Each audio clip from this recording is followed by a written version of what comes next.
Hello, welcome to the big picture. Good Monday morning. Yes, it's Monday. Hope you had a good weekend, Collin. Yeah, I did. Yeah, we have some breaking news we want to start with off the top of our show today. We have just learned that Matt Schmidt, the owner of Schmidt's Sausage House, he has passed away in a fire that happened over the weekend in Upper Arlington. We just got a statement in from the family, and I'm going to read it. Quote, "There are no words to describe the tragic loss of Matt Schmidt. Matt was first and foremost a devoted and loving husband to his wife and a father to his 3 young daughters. Matt was also a 5th-generation Schmidt family member, and his magnetic personality, kindness, and service to all he met, both personally and professionally, made him the face of Schmidt's. He was the best of us and lived out our values of family, hospitality, and service every day of his life. We thank everyone who has reached out for their care and concern during this devastating time for the Schmidt family." Just upsetting. I mean, I just interviewed him in October for the Oktoberfest. Magnetic personality, exactly like what they said. So this is, we actually have B-roll too of the fire that broke out on the 5th, which was yesterday. Yeah, let me find that. Yeah. There we go. So when we first got reports of this, we obviously did not know who lived in this home, but now we're connecting the dots and have learned that tragically Matt Schmidt passed away in this. Right, this was Shevington Road, just off kind of Fishinger Road there. This all happened about 4:30 yesterday morning. And the cause of the fire remains under investigation. And when I was speaking with their family representative who released a statement to the media today, she said they're all just still in shock. They're processing this, and they have so many questions and have no idea what led up to all this. Right. So, but we do know that the woman and 3 children that were living in the house did make it out. They are okay. Okay, so it's certainly a difficult time for a family that has deep connections to the Columbus community. Absolutely. And there's a GoFundMe that has already been set up by family to help his wife and his 3 daughters after this tragedy. This is it's something no family should have to go through. So, I mean, so far they have $77,000 raised. Holy cow! Well, good. The word is spreading fast. Yes, yeah, it is something that's deeply tied to Columbus. Everybody, if you live in Columbus or have come to Columbus, Schmidt Sausage House is the place you have to stop. Absolutely. And there's the cream puffs that are everybody's first date thing is that you take your first date to Schmidt's and you buy them a cream puff. And we we have some photos of Matt as well. We do. Just again, magnetic personality, full of life. He loved food. He loved those cream puffs. He brought a bunch for us here at 10 TV on the weekend, and I tried my first cream puff with him actually in October. So I know. Well, we'll keep following this. We will, I'm sure, have a reporter on this later today. So stick with us throughout the day as we bring you the latest updates on this fire investigation. Right. And with that in mind, we're going to go ahead and transition over to another story that we're expecting an update later today to talk about. We are talking about the potential of Columbus getting a National Women's Soccer League team here. And joining us right now, our in-house soccer expert. Yes, is Kristen McFarland, who knows just about everything and anything there is about women's soccer. Kristen, give us your background. You're from the Columbus area, but you played collegiate level soccer, professional soccer overseas. Take us to the beginning. Definitely. So I grew up in the Columbus area, played travel, club, got a scholarship to play soccer at Florida State women's soccer, won a national championship. I was a starting striker my junior year, and then decided, hey, you know what? I think I want to take this pro. And so decided to play overseas, got to play in the Netherlands for a year, lived that whole Dutch experience. So that was incredible.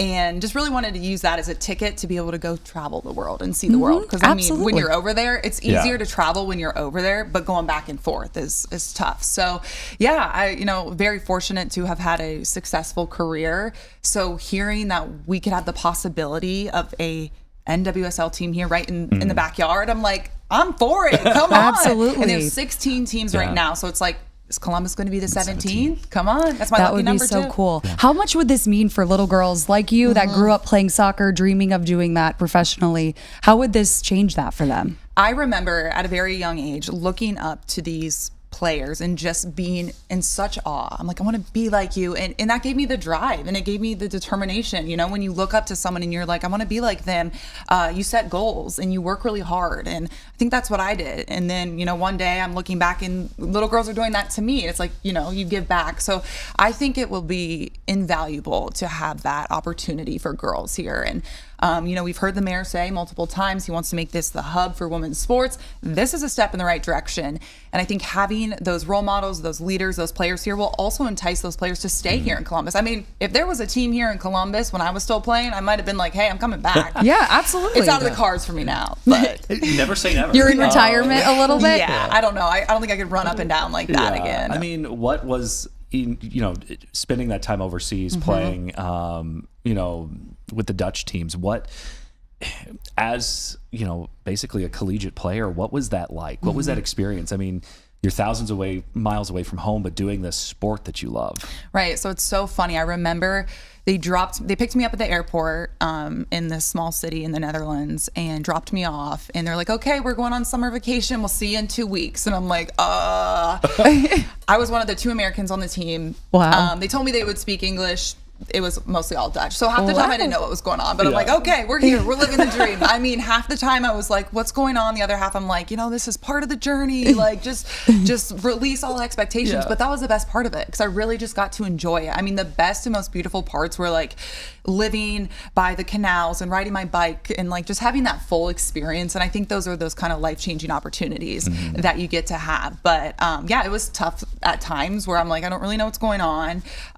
Where am I? I miss home.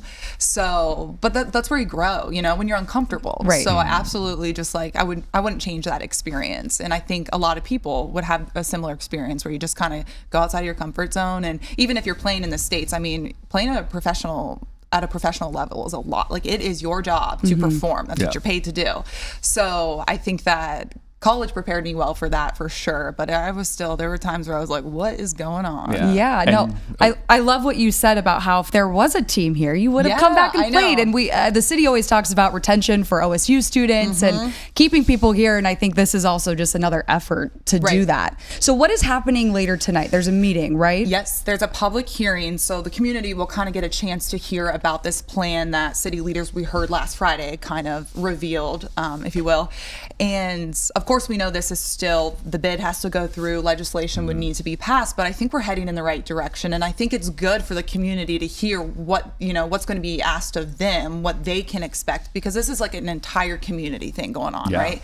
We're one step closer. So I think it'll be really interesting to hear the feedback too from people. I mean, I don't know if I'm just listening to what I want to hear and I'm like, everyone's for it. Everyone's down. Let's go. But it seems like there's a lot of excitement here and a lot to look forward to. Yeah, and that's at 3:00 this afternoon. But we're also talking, as part of this proposal, would be basically adding another adding another facility on Scott's Miracle Grow, formerly lower.com. Right. So that would be kind of where all of this would happen. Right. Yeah. So they would try to make improvements to that and bring a women's facility there, which would be so neat too. And I think, having those top facilities is even more, will entice it to happen even more because when you have the best facilities and you have girls who want to play here then because they know that it's going to be a great experience. And we hear about in the women's game all the time just the equal pay and how that is starting to kind of level up and level out finally. So I think the better you can make the facility and just hype it up, you know what I mean? Yeah. Because like that's the direction we're going in. And so just really exciting to see what's going to happen. I want to walk in that facility and it will bring back memories too. And I would what I'm most excited about is some of the roommates I had like at Florida State and stuff. I'm like, come play in Columbus. Come on. Then I can see you guys again and I can watch you play. Like I'll watch them play sometimes, but with our crazy schedule, that's hard to do. So it would be so fun to see them again. Yeah. So you still have several friends then that are playing. Oh yeah. I think majority of them are. I'm kind of one of the ones who was outlier? Like, I'm one of the outliers. I was like, I'm good. We're good. So a lot of what was really cool about Florida State is they recruited from around the world. So like I had, played with players from Venezuela, Costa Rica, Ireland, Germany, England, you name it. So it was just all these talented, different, unique players. And so some of them are playing overseas, others are playing here in the NWSL. So it's just really fun to like watch and follow their journeys and like see, I'll turn on the TV and I'm like, that's my roommate. She's killing it. Wow. So really neat. And I would love to have them come here if that happens. But we did hear from Columbus City Council President Shannon Hardin, and here's what he had to say about what's going to be going on. Right. Hold on. The city will do our part, and we will front the cost with our AAA bond rating. But we will be repaid and then some by the folks who will actually benefit and go to the games. Yeah, so everything comes with a cost, and I think that's what a big part of that community discussion that's happening later this evening is just kind of like, how are we going to pay for this? Right. And this is all part of the city's Ignite Her initiative that they unveiled almost, a couple months ago? Yeah, or I think something like that. They've been working on that for a long time, too. Yeah.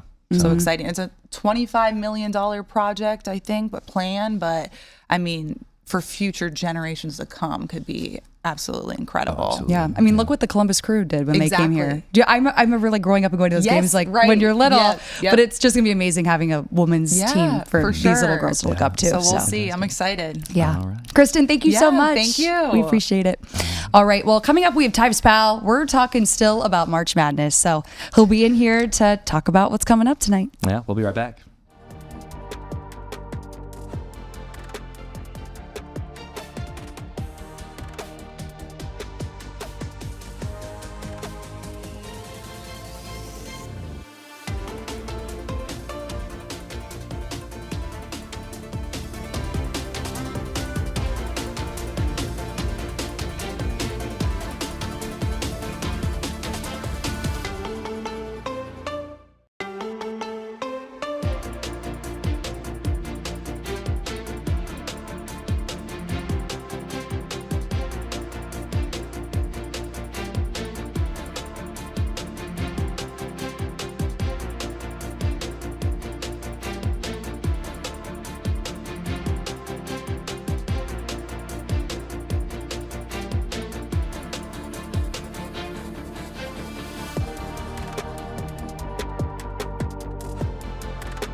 Welcome back to The Big Picture on your Monday. Yes. Did you have a good Easter weekend, Tyvis? I did. I went up to Worcester to see my in-laws. We didn't do Easter dinner. Usually we do it. We cook on Easter. Everybody took the year off. Nobody wanted to cook. So some years it's like that. Yeah, we decided to go out for dinner on Saturday night. We went to a nice little restaurant with everybody there, and it was a good vibe. Sunday, got up, went to church. After that, we had some Burger King / Dairy Queen, and then I headed home. It was perfect. It was perfect. Awesome. Well, someone tells me there's a really big game tonight. It is. Now, what I don't like about this game is that it starts at like 8:30 or 8:50. That's past our bedtime. Yeah. A lot of us will be in bed, unfortunately, but we got UConn versus the Wolverines, and it's funny because last week I don't root for the Wolverines. I need to get this clear. I do not root for the Wolverines, but as a Big Ten employee, I wanted to see the Wolverines versus Illinois. I wanted an all Big Ten championship game. I would have really liked to have seen Illinois make it into the championship, but Dan Hurley and UConn is really good. Yeah, right. That's I mean, just UConn is they've got it, Yes. the good program. I mean, I think we knew that was probably going to be the outcome. Yeah, but, I was very optimistic. I thought that Illinois' offense would propel them. The defense had always scared me, and UConn just did a really good job of dominating. Although Illinois showed some fight in that game, but the one that shocked me the most was the Wolverines versus Arizona. I know. I thought Arizona was going to win everything. I went into that game thinking like this is the national championship game. They're going to be. It could go either way. It's going to be a lot of back and forth. And the Wolverines went out there and just wipe the floor. I was like, wow. So when you think about tonight's game with the Wolverines versus UConn, it's hard for me to pick UConn. Now, don't get me wrong, Dan Hurley's one of the best coaches. He go out here and pull this win. He up there with like John Wooden to me. Like, like he's that good. Yeah. But I don't think he got the just the Wolverines have the better offense. They got the better defense. They got the size. They hit shots. It's going to be very hard for UConn to win this game. So are you placing bets? I am not placing no bets. No, because I Any cashola going down on that? refuse to side with the Wolverines. No, I'm not doing it. And then in the women's side, Yeah. it's done. There was a little smack talking going on. Yeah, that, apparently Gino is mad at Don because he said that at the beginning of the game, they shake hands at the beginning of the game. Hey, good luck to you. This blah blah blah. He says that he waited 3 minutes for Don to get there. Mm-hmm.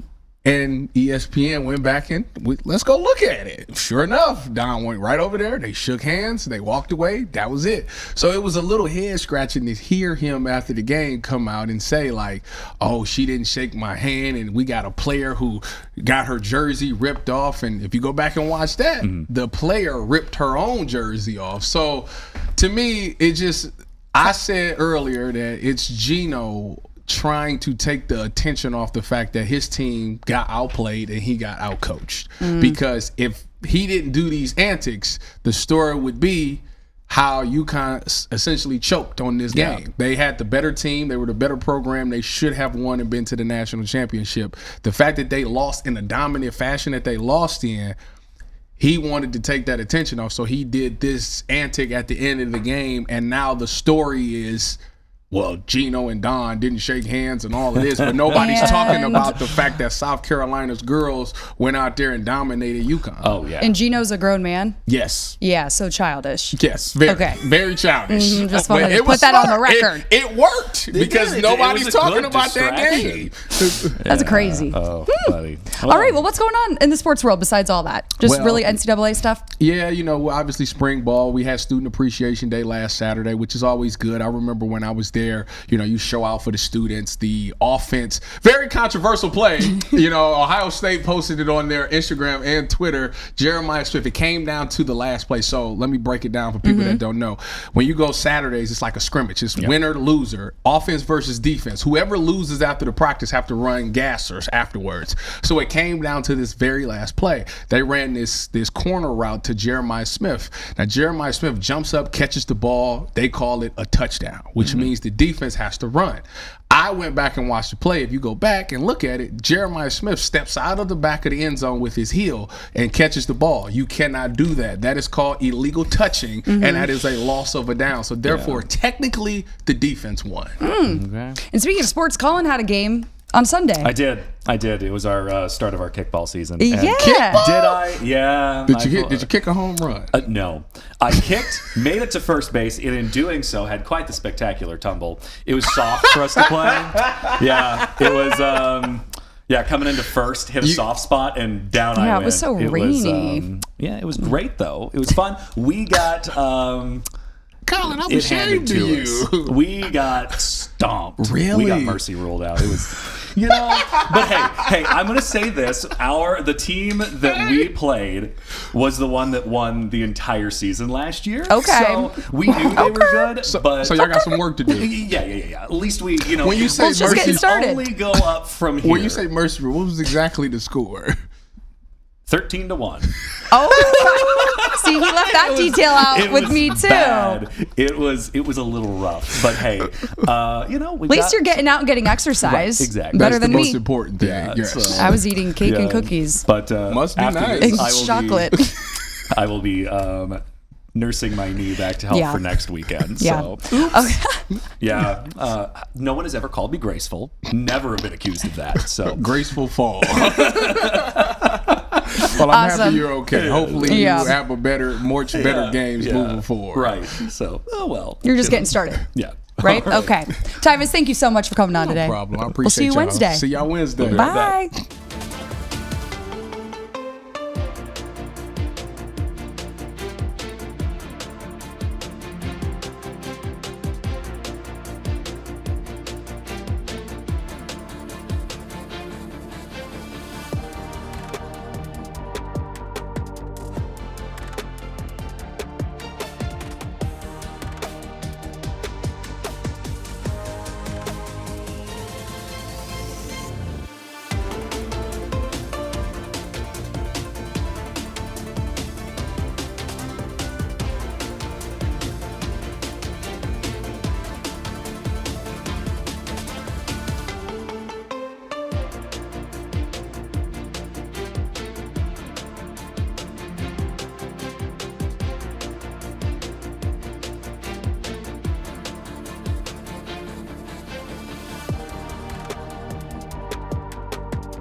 Welcome back. Yes, welcome back. So we've been following this next story. I mean, we were here with Zach Klein, the city attorney, talking about it just weeks ago, about all these nuisance properties and just how much city resources it takes to tackle them. Right. And we were talking about the First Stop Bar and Grill with him a couple weeks ago and how many issues there's been there. And officially, it's now being closed. It is. This was a deal that I believe was reached with the owners of the Yes. city on Friday. Am I correct? So this is all goes back to, I mean, what? We had talked to him on...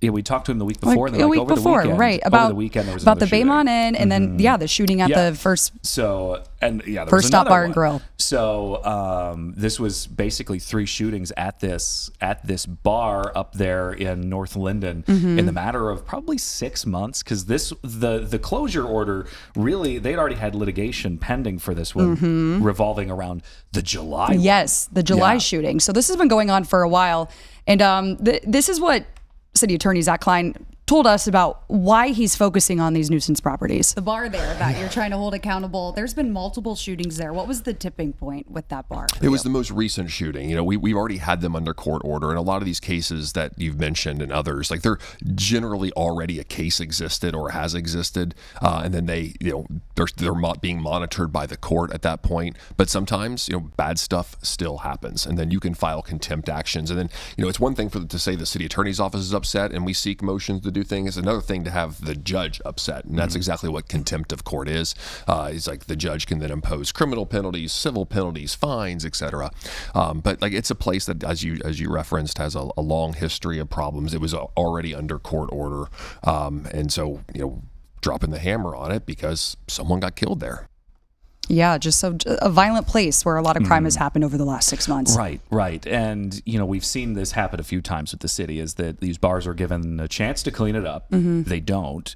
And then ultimately end up being shut down. I think they were given, this seems like an agreement that basically the city said, shut it down or we will push this farther. And, Right, and at least it finally came to an agreement instead of just wasting more time with litigation. It takes so long, it's not the court's fault, but it just is a long process. Right. And this was a bar that was already in trouble for liquor law violations and a handful of other things that were all in there. Yeah. So again, this is what Zach Klein said about just all the city resources that it takes to tackle these types of properties. This is also a big caseload for your office. I mean, it seems like there's a new one of these, or a couple of them, at least a month. How much of your staff does this take up to fight these nuisance properties? So when I became city attorney, there was was called the Zone Initiative at the time. So my predecessor created it. At the time, there were 5 Columbus police zones. So there was a lawyer assigned to each one of those 5 Columbus police zones that went to the area commissions, worked with police, block watch associations to identify problem properties in each one of those zones. I expanded it when I became city attorney. So it was a great blueprint to work off of. So not only did I expand it, the Division of Police added a 6th police zone. So now there's 6 police zones. So we have a section chief that manages the section. We have 6 lawyers assigned to each one of the Columbus police zones. And then what we learned through real experience is, it's one thing to go in and shut down an apartment complex, but like, what do you do with the people? In already a tight housing market, where folks are, it's hard to find a good affordable rent. So we've added, with the help of the mayor, added social workers that help the displaced residents find a place to live. So we continue to expand, but it has been a priority of mine to focus on problem properties because it really attacks crime and the quality of life for people just trying to raise their family. Like the stories that we hear about, hey, my kid's just like playing out in the front yard and there's, this happens or that happens. Like I have kids, like no family should have to deal with that. So it's a priority for us to be as aggressive as possible to shut those places down. Yeah, so that's what we do here on The Big Picture. We dive deeper into these topics, and obviously this was a result of one of those conversations that we kept pushing on. Yeah. So, and the other one that we keep talking about is Artemis. It Yes. is the fascination point for a lot of people because it's so fun. I mean, it's the first time we've gone back to the moon in more than 50 this years. deep into space before on the dark side of the moon. So it's, Yeah. I mean, it's amazing. Obviously, the last time all of this was the Challenger, and that ended, tragically. So it's amazing to see that they're up there plugging away at things. We have a one of their website. Yep, that is where they are located right now in space. Right. So with under NASA's website, you can track exactly where this is right now. They're more than 243 21,000. Just a hop, skip, and a jump away. Yeah, from just Earth. really close. So they've got like 21,000 miles to go until they reach the moon. So what they're going to do here is you can see the moon kind of in the center of the screen, and where this loop is, that's where they'll kind of like intercept and slingshot around it. Yeah. Because I can't remember what the exact terminology is, but basically they're under the influence of the moon's gravity at this point. It's literally called a moonshot. Yeah, That's what it's called. Right. And so also, they're traveling incredibly fast, 1,100 miles an hour, almost 1,200 miles an hour. So it's so, I don't know, it's so fascinating. It's amazing. Yeah. It's amazing. And here's like a little more of an in-depth explainer about where they're at in the journey and where they are in space. Hello, Reed, Victor, Christina, and Jeremy. This is Apollo 16 astronaut Charlie Duke. The crew of the Artemis II moon mission waking up on day 5 of their journey in the Orion capsule to a greeting from one of their famous lunar flight predecessors. John Young and I landed on the moon in 1972 in a lunar module we named Orion. I'm glad to see a different kind of Orion helping return humans to the moon. The Artemis II mission is now far closer to the moon than it is to Earth. The spacecraft has officially entered the lunar sphere of influence, where the pull of the moon's gravity is stronger than Earth's gravity. The crew will use that gravitational pull to slingshot Orion around the moon, setting the spacecraft on a course ultimately leading back to Earth. But before that journey home, the crew will start their historic lunar flyby and observation on day 6 of the journey, when Orion will make its closest approach to the moon and reach its maximum distance from Earth. This is what's going to guide the crew's observations during the flyby. And so what you see here is what the crew will be looking at for the entirety of the flyby. The mission set to carry the crew deeper into space than any human has ever traveled before, capturing spectacular images of the moon, including regions never seen directly by human eyes.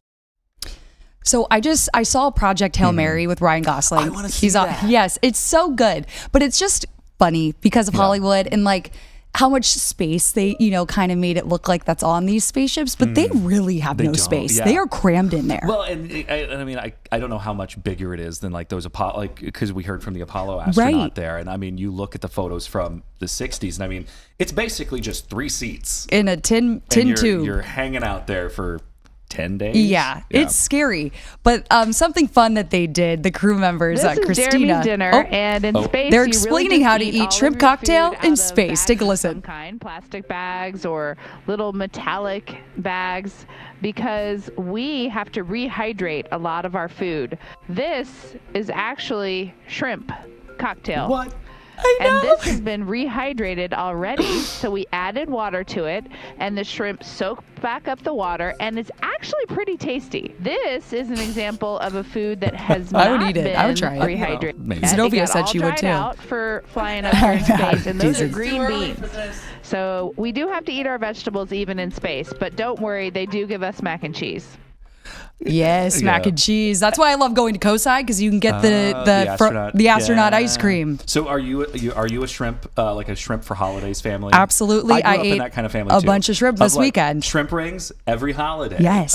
Even when they're on sale at like Kroger, just on a regular day. It's a good little snack. It's healthy. It's low carb. Divine. I some people think it's insane. Zenobia is one of those people who is just not about cold shrimp. I just can't get behind it. No, shrimp cocktail's good, and I like my cocktail sauce extra horseradishy. Yes, I like it to a little burn spicy, my little bite. nostrils. Yeah, So anyway, All right. I'm glad they're staying fed in space. That's important. And then we also do have confirmation from a NASA flight director that their toilet issues that they originally Resolved. faced completely resolved. Good. They've worked That's it out. a terrible So problem to have that far we're from still home. thinking of all of you in space, the Artemis II crew, day 6 of their journey out of 10. Yeah. So good stuff. yeah. Well, coming up, we have the Ronald McDonald House of Central Ohio Yes. talking about it's Volunteer Appreciation Month, and we're going to talk about all the important things that their volunteers do and some of the awesome things that go on at the Ronald McDonald House of Central Ohio. We'll be right back.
All right, welcome back to The Big Picture here at 9:33. We are joined by Mika Hillis and Cassie White from the Ronald McDonald House. Thank you both for coming in.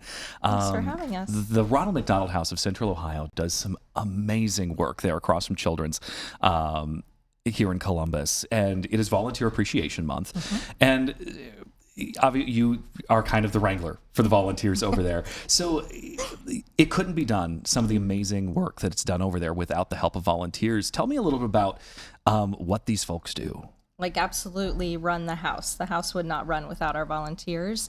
Cassie is one of our go-getters. So we used to say we were a mid-size hotel. Now we're a large-size hotel after the expansion. And our go-getters really help us clean and restock guest rooms, help us do laundry, anything we need so that we can let a family know they have a room to check into. How many families do you have staying there at one time now? We have the capacity for 206. We have 206 guest rooms now, so 206 families can live with us. Wow, that's a lot. And after the expansion, the one here in Columbus became the largest in the planet. Yes, I was going to say the planet? Wow, that's amazing. Yeah. It and is. you are one of the volunteers over there. So, and you've been doing it for about a year. What prompted you to give back, you and your husband both? Well, our youngest daughter stayed in the Ronald McDonald House in Wisconsin, and we stayed there, and we just thought we want to give back someday. So that's how we ended up there. But it's been fabulous. I've spent 35 years in education, and just seeing those little deers running around there just melts your heart, and doing something for them and the families. When you were there, staying there with your family and your daughter, was there an interaction or an experience with a volunteer that really stuck with you that made you say, I want to give back? Well, it really was just generally the friendliness, so welcomed, asking you what you needed. And so I can't say just one particular, it was the whole global experience, I think, that really, and that was 15 years ago. So it stuck with us. Yeah, absolutely.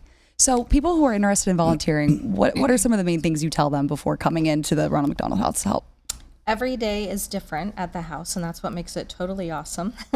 There's always something to do. We have opportunities for individuals on a reoccurring basis. We also have group opportunities, too, to come in and volunteer. And, I've been there a few times because the past couple of years I've done the steer show with the Ronald McDonald House, which is a lovely... I wish we had a photo to pull up right now. Darn it. It's a lovely fundraiser. I mean, it brings in so much through the state fair season. And the importance of having this place to go for families, because it's the families who oftentimes have their children in Nationwide Children's are going through maybe one of the hardest times of their life. And this gives them a place to go that's not a hotel. It feels more like home because they may be there for quite some time. And it kind of leans on the volunteers to make them feel at home. And how does, in your personal experience, as you said, you were an educator, how do you help bridge that gap? How do you help make these families feel comfortable in this kind of really new and at times scary environment? Right. I would say just even passing them in the hallway, that eye contact, that smile, even asking, do you need anything?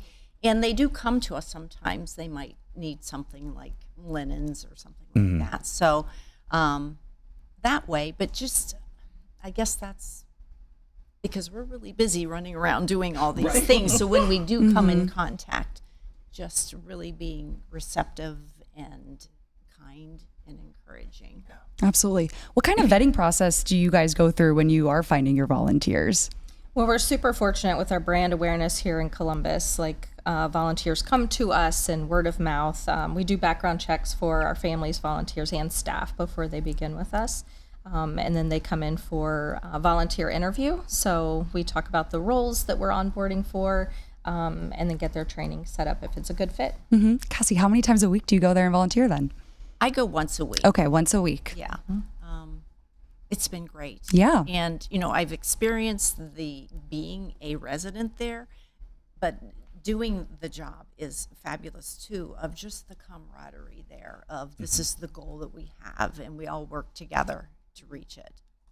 Do you have It's a been volunteer? so enjoyable. Yeah. Do you have a volunteer that's been there for years?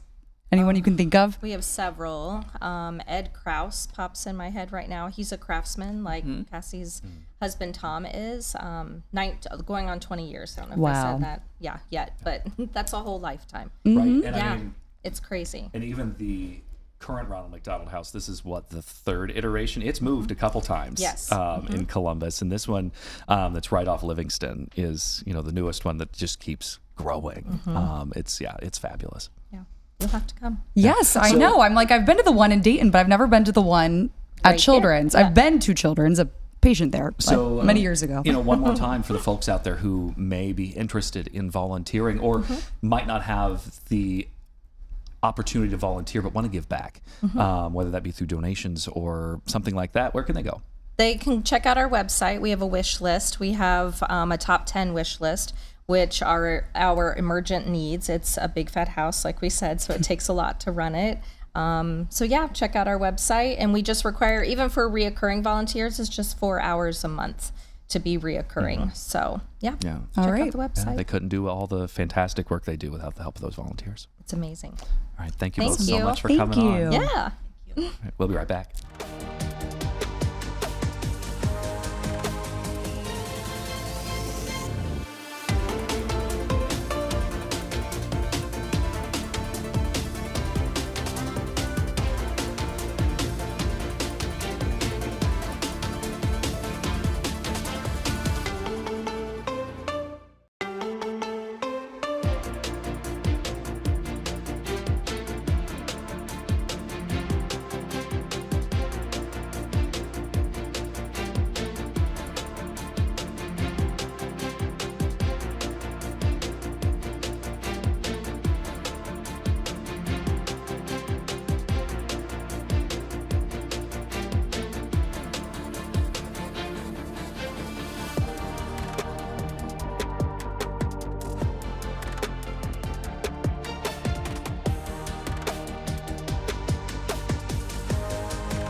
Welcome back to The Big Picture. And we've talked a lot about AI and how it's really affecting everything we do. And now it's starting to play a part in finances. And right now we're going to be joined by Rod Griffin. He's the Senior Director of Consumer Education Advocacy with Experian. And Rod, you all just kind of rolled out a new AI tool that is giving some personalized financial guidance to consumers. Tell us a little about this product and why should the consumer trust their, some of these decisions with artificial intelligence?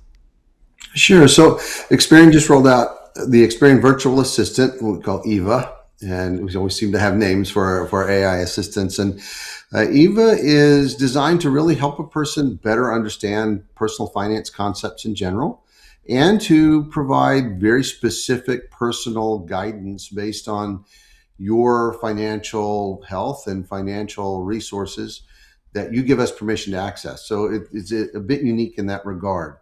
What EVA does, if you're an Experian member, and membership's free, you just go to our app or you go online to Experian.com, you can enroll, and we'll be able to review your credit report. You can ask questions about how credit reporting works, how credit scoring works. If you enroll in other services that we have, like Experian Boost, that lets you report your positive cell phone payments, utility payments, streaming services, or use Experian's Personal Finance Manager, and you give us permission to access your credit card accounts or your banking, checking, savings accounts, or maybe you enroll in Experian's smart money digital checking account or savings accounts. We're able to have, or Ava is really able to look at your overall financial picture and give very tailored guidance and advice about what you can do to be more financially healthy. And that's what makes Eva unique, is that she's actually looking at, or Eva's actually looking at, your overall financial picture and current information rather than just giving general advice. And that's what really helps. Yeah, and I guess when it comes to long-term planning financially, as we talk about getting that overall picture of where you stand now, is Eva able to kind of guide you through 5-10 years down the road at this point? Yeah. At this point, probably not. And we're not looking at investment, but what Eva can do is tell you where you are now and what steps you can take to improve your financial health. So you can ask Eva all sorts of questions, things like, how do I make my credit score better?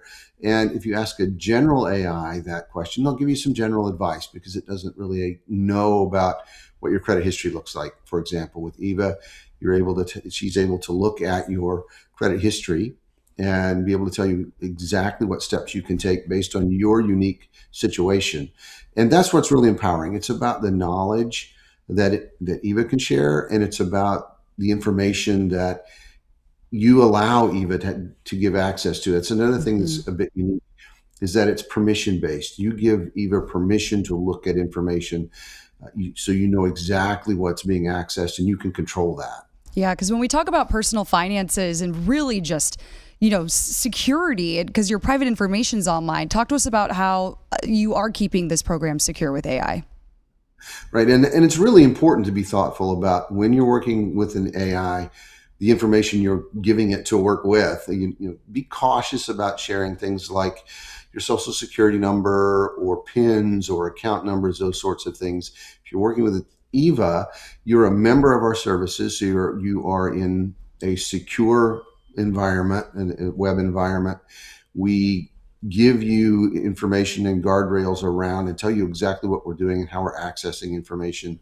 So we have guardrails in place to protect that information. And you are in control of it. As I said, that one of the things that's unique about Eva is you give us permission to access the information that you want us to. And that, or Eva to, really, and that gives you control. And I think that's really important. You need to understand how an AI is using information, where it's getting that information, and how you can control it and protect your information, and what it's doing to make sure it's safe and secure. So could I ask Eva to look at my credit reports and records and say, okay, how much money have I been spending on shoes the past 6 months? And it can break down information like that? You're probably not that specific, Not that and specific. your credit report Okay. doesn't show More that broad. anyway. So you can ask Eva, where is, can you look at my credit history and tell me, what I need to do to improve my credit history overall? What are the issues that are most affecting my credit scores? And Eva would be able to look at that report and say, well, you have high balances on your credit cards, or you have an outstanding loan or missed payments, or you're doing all the right things, and here are steps you need to take. You could even ask Eva, I'm trying to put together a budget. Can you give me some tips on what I need to do? And maybe identify areas where I am spending in using my checking account or savings accounts that I can change over time to be more financially healthy and maybe be able to put away savings and improve my credit. Right. And I mean, Experian is one of the 3 big major, credit agencies.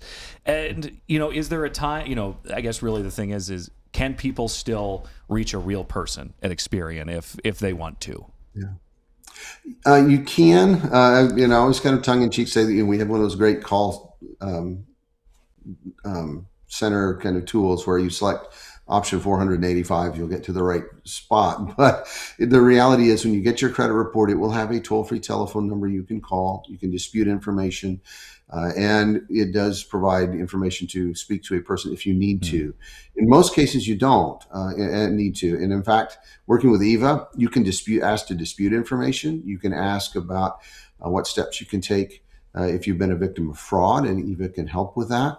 And if you are disputing information as fraud, for example, at Experian, we often will directly put you through to a person because that complicates things. It's a very complicated issue and needs to be addressed. But if you're just disputing information in a report, for example, and need to say, hey, I think this is incorrect, how do I dispute it? We can do that for you online. It's secure, it's encrypted, it's fast. You don't have to mail things. People think about, I want to send a letter to Experian. That may be the most insecure way to share information because you're saying, here's my address, here's my name, here's my social security number, all the things you need, and this is the account number I need to dispute. Put in a letter and you put it in the mail and people get involved. And ironically, when people get involved, that's when fraud and other issues happen. So we try to make it as streamlined as possible. In fact, I think it's very interesting. More people tell us they'd rather work directly with an AI or with through an internet connection than directly with a person today. Yeah. So you mentioned fraud, and I feel like a lot of people's interaction with Experian, Equifax, and the third one is that TransUnion. Yeah. TransUnion. There it is the event that you experience fraud, or in my case, where I had lost my wallet out of the country, and you have to lock your credit accounts. And sometimes that can be a little bit difficult of a process to navigate if you've never done it before. So Eva can walk you through that step. Very easily, yes. So if you go to Eva and say, hey, I've lost my wallet, I need to lock my credit history, and you're a member of Experian, we'll do that for you. She can do that for you directly, or Eva can. They tell me not to call her she. It's hard. Anyway, Eva can help you do that. And, if you need to add a fraud alert, she can help you do that and, walk through that process for you. If you need to freeze your credit file, you just say, hey, Eva, I need to freeze my credit file. And Eva will do that for you. And you can also say, I need to lift the freeze. Eva will unfreeze the credit file for you. So you don't really have to go into the system. You don't have to do much else. You can just talk to Eva and say, hey, I need help. And Eva can help you with it. Alrighty. All right. Rod Griffin, thank you so much for joining us today. Rod Griffin is the Senior Director of Consumer Education and Advocacy with Experian. AI, it's coming into all avenues of our life. So, all right, we'll be right back. We are talking with the Ohio Rabbit Rescue. Rescue. So many kids are gifted rabbits after Easter, and then they don't know what to do with them. Right. So they're going to be going over everything.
All right, welcome back to The Big Picture. Joining us today is Mia with the Ohio Rabbit Rescue. How are you? I'm good. How are you? Thank you so much for coming on again. Yeah, thanks for having me. I had you guys on last year because it really is a big problem. A lot of parents gift their children actual rabbits on Easter.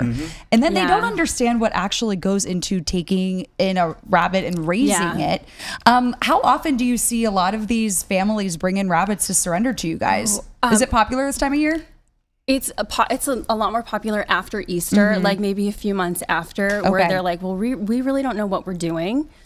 And the bunny like never had a chance to like show who they are, or to maybe even hop around the house. Right. So the bunny was like in this cage and they had nothing to do, nowhere to go. And they're like, the bunny is not like entertaining anymore, right? They were like a novelty during Easter. Yeah. So yeah, all of the rabbit rescues see that people want to surrender these bunnies like in a couple months. After. Yeah. Because when you get a rabbit, you have to kind of build like a living room for them, right? Like an open crate space, not a cage. They don't want to be in a cage, right? Cages are so small. So when we were here last year, we brought in an exercise pen. It has a hiding house. It has a litter box. Bunnies can run around in it. They can lay down. They can even binky in it. You can have 2 exercise pens, but that is a really great home base starter. So after you bunny proof your house, you cover cords, you block off areas because they do dig and chew things. So you have to give them enrichment. But after you figure all of that out, you can just get rid of the exercise pen and your bunny can just live in your house with you like a dog or cat. Wow, would you do that, Collin? I don't know. You know, I've seen like people online who like that is their primary pet is a rabbit, and I think it's adorable. I think it's but cute I know too. they're a lot of work. They're not an easy pet. No, you know, and they don't just eat carrots. Right. That's not not good for them. Bugs Bunny myth. Yes. Talk to us about that in their diet. Their diet is mainly hay, so it's like 85 to 90% hay. They get some like rabbit pellets, and then you can feed them little treats here and there. So if you do feed them a carrot, it has to be like really tiny because of the sugar content. But their main diet is hay, and they always have hay in their litter boxes where they litter box train themselves. So they're like cats, Collin. They're very clean. Yes. All of our bunnies at the rescue are spayed and neutered, and that helps a lot with their litter box habits. So that's one of the most important things is to spay and neuter them.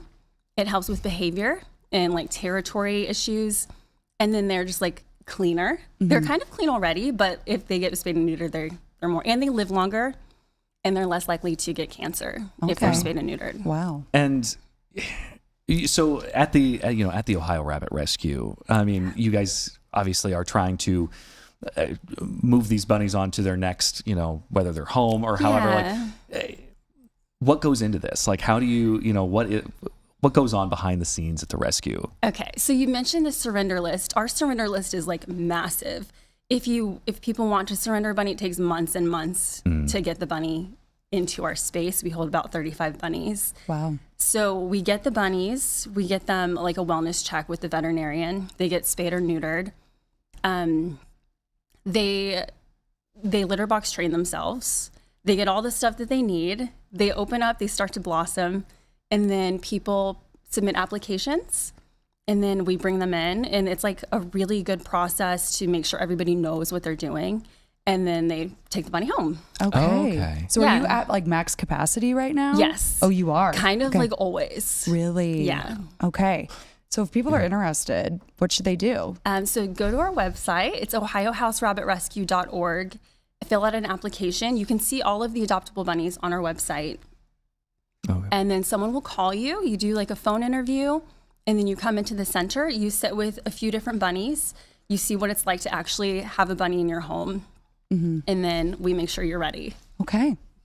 Alrighty. All right. Mia, thank you so much. Thank right now, we've got to you. go to the Thank you so much. Franklin County Court of Common Pleas, where a sentencing has just began for Miguel Rodriguez Rolón. We're going to give you a live picture inside that courtroom right now. This is he's a 29-year-old who was charged with rape for of an 87-year-old woman inside of her home. It's a horrible story. But we're gonna list. Can we listen in? Can we hear it right now? I'm working on that right now. Yeah. Okay. Hold on. Let me text Tyler. That's our photographer who's there. Felony of there we go. Robbery, as well as 1 count of felony of the 2nd degree robbery. I believe parties are stipulating that this judgment entry is in fact the defendant's judgment entry. Yes, Your Honor. I've reviewed the judgment entry. My client does have this conviction from 2017 in Shelby County. We're not disputing the ID. He was not on PRC at the time of this offense. However, he does have the prior conviction, as Ms. Klein has indicated. Thank you. If you could approach with that, Ms. Klein. Yes, Your Honor. Just for purposes of the record, I'm going to rename this Exhibit Z, just so that there's no confusion in the record about that, because we did already have Exhibit A introduced during the trial. So I will mark that as Exhibit Z and maintain that for purposes of the record. Ms. Klein, anything else in relation to the RVO? No, Your Honor, thank you. Mr. Wright, anything on behalf of the defense regarding the RVO? No. Thank you. Based on that, the court finds that the state has proven beyond a reasonable doubt that Miguel Rodriguez-Rolón is a repeat violent offender as it relates to counts 1, 2, 3, and 4. We will go forward now with sentencing on all 4 offenses, including the RVO specs. Ms. Klein, what would you care to offer on behalf of the state regarding sentencing? Thank you, Your Honor. Just to start out, Ms. Axelrod is not present with us today. She does have family in the courtroom who is here supporting her. She is unfortunately in the hospital at this time and was not able to make sentencing. I believe the advocate on the case did have some information to give on behalf of Ms. Axelrod, if she could do that now. That would be great. Thank you, Your Honor. Good morning, Your Honor. Laura Marsh, victim advocate with the prosecutor's office. I spoke with Ms. Axelrod after the verdict. She indicated that she was glad that she was able to testify, that it was terrifying, but she was happy that she did it. And she indicated at that time. All right. So this is clearly right in the middle of the sentencing for Michael Rodriguez-Rolón, and he's charged with burglary, kidnapping, and rape. Rape of an 87-year-old woman on the city's east side. So we'll have more on this coming up on 10 TV News at noon. We'll have the latest. Amy Steigerwald's in the courtroom currently. But that's going to do it for us this morning on The Big Picture. We'll see you back bright and early tomorrow at 9. Bye-bye.